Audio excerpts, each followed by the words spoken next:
Thank you for joining me. This is the Spiritual Princess, and I wanted to talk about how to know if you have a spirit in your home or location. When I'm contacted by people who need a house cleansing due to paranormal activity, I sense that they too have abilities, which is typically why they're having problems with the spirit. And most people tend to blow that off when I tell them that they also have spiritual gifts.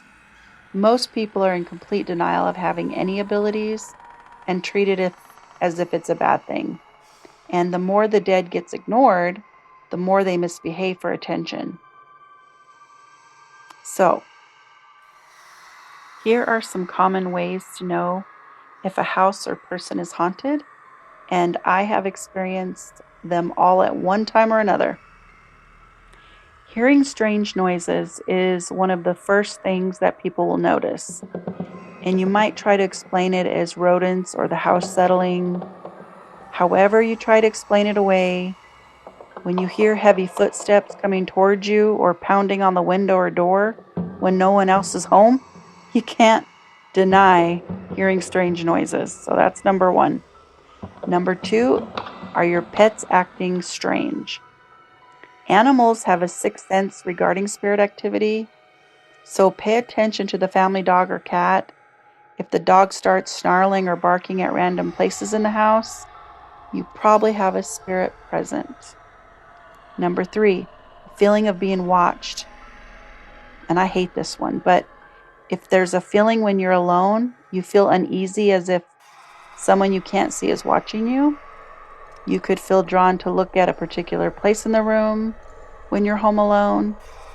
Or maybe you're seeing things out of your peripheral vision and you look over there and there's nothing there.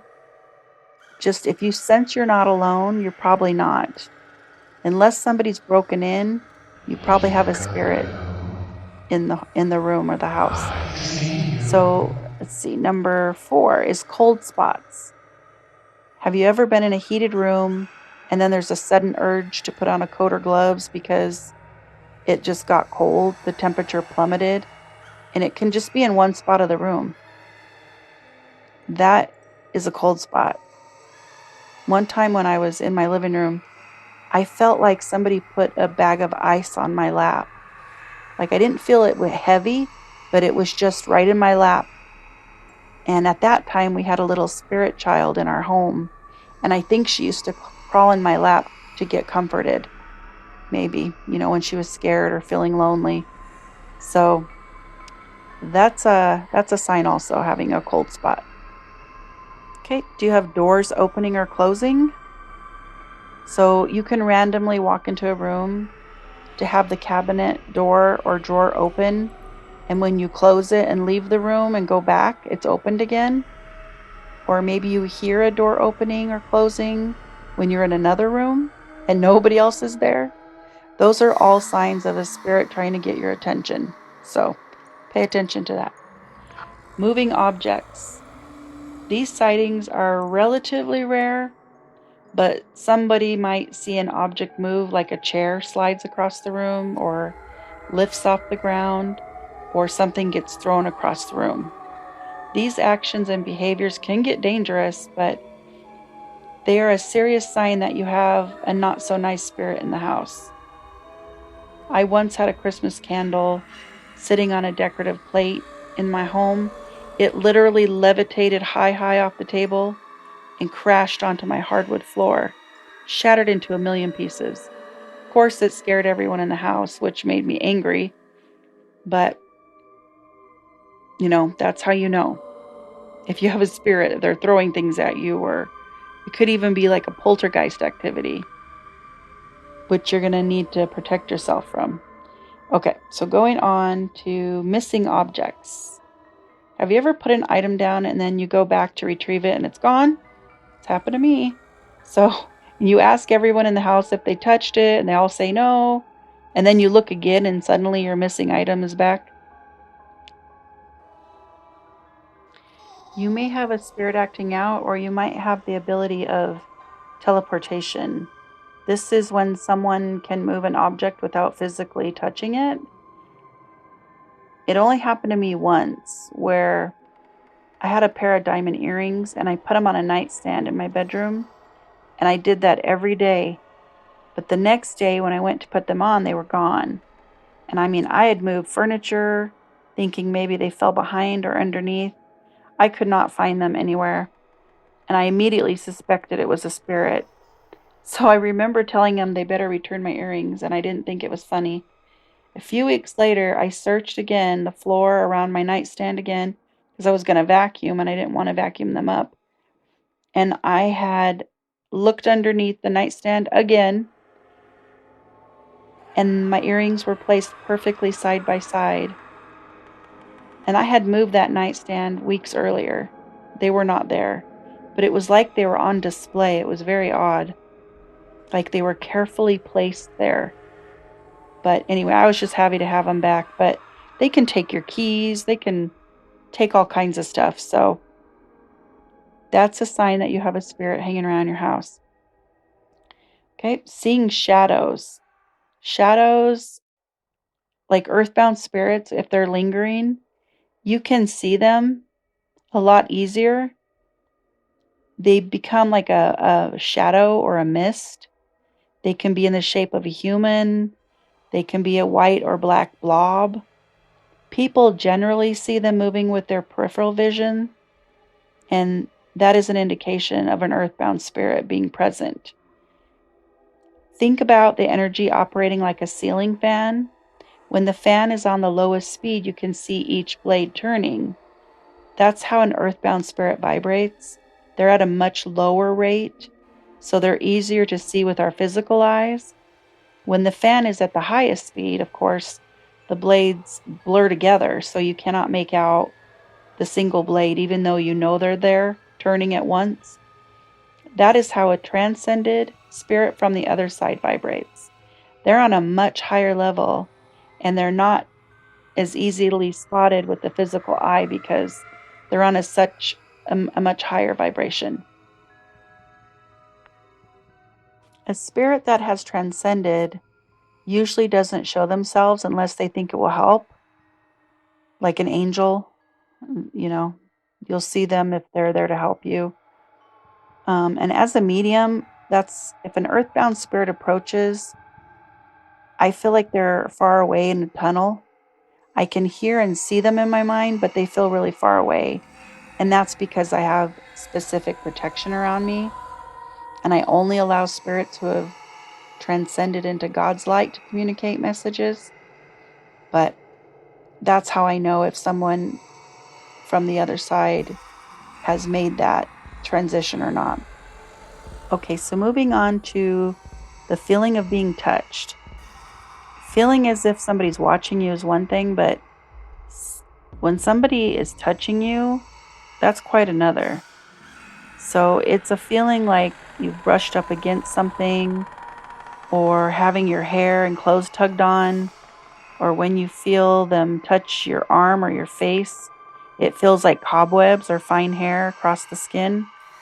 Some people may find scratches on their skin, like bruising. That's never good. I was sleeping in a hotel in Denver years ago when a spirit tugged on each of my toes while I was in bed. And of course, it woke me up. So I thought I was dreaming at first. And then I pulled my knees up to my chest in a fetal position. And I felt them try to poke my toes again. But then I felt a hard pink finger poke the back, like my back. And I jumped out of bed, man. I was like, nope, I'm out of here. It was at 4 a.m. And I really did never figure out what that spirit wanted. I wasn't fully trained as a medium at that point. So, of course, it scared the hell out of me. But that's a sign that you have a spirit around if you're being touched. Okay, so lights and other electronics turning on and off. If you have something like that happening, the spirit is misbehaving or trying to communicate with you. So you might leave the room to get a snack, and then when you come back, the television is off or a light comes on for no reason.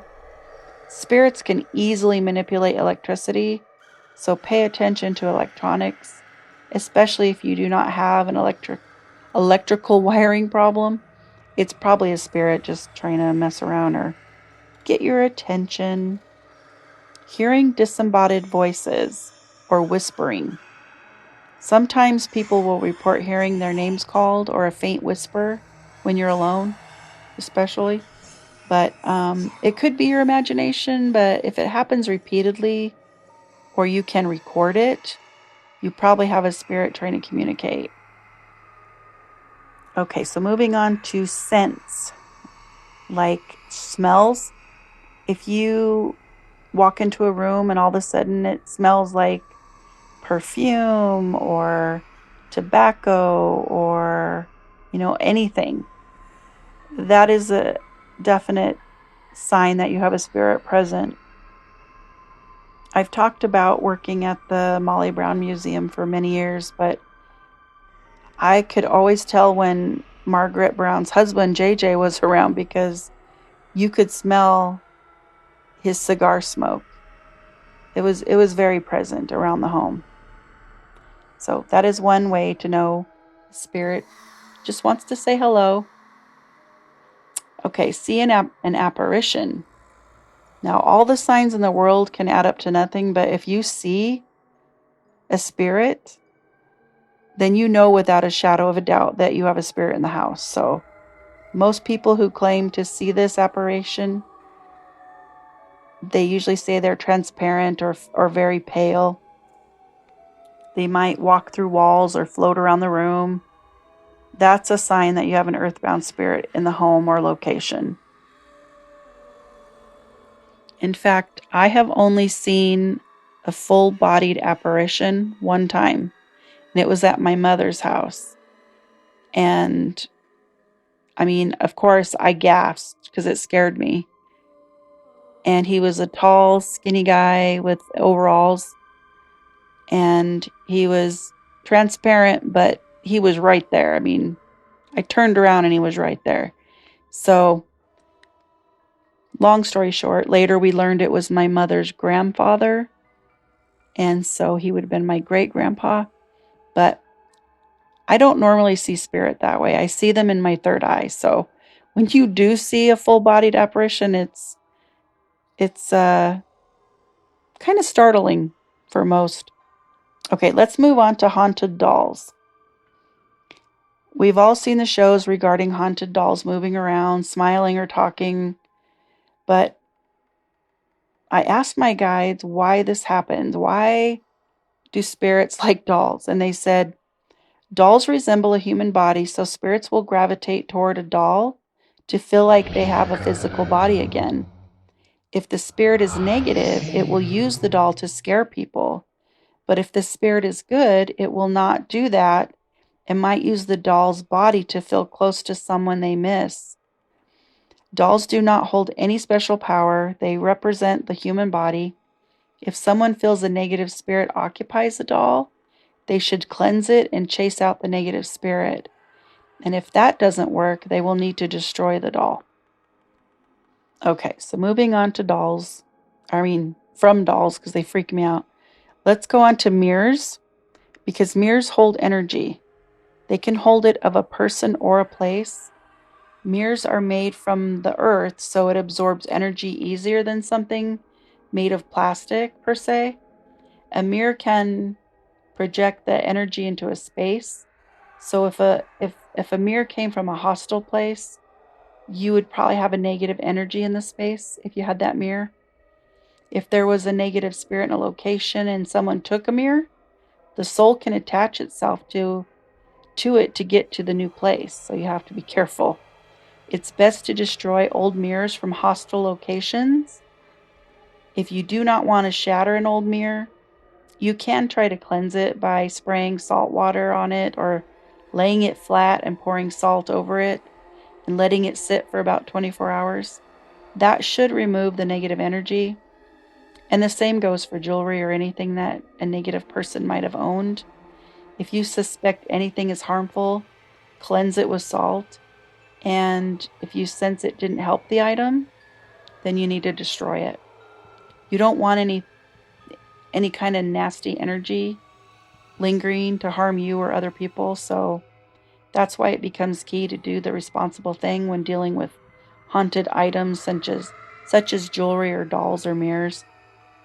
So those are all the ways you can know if you have a spirit hanging out.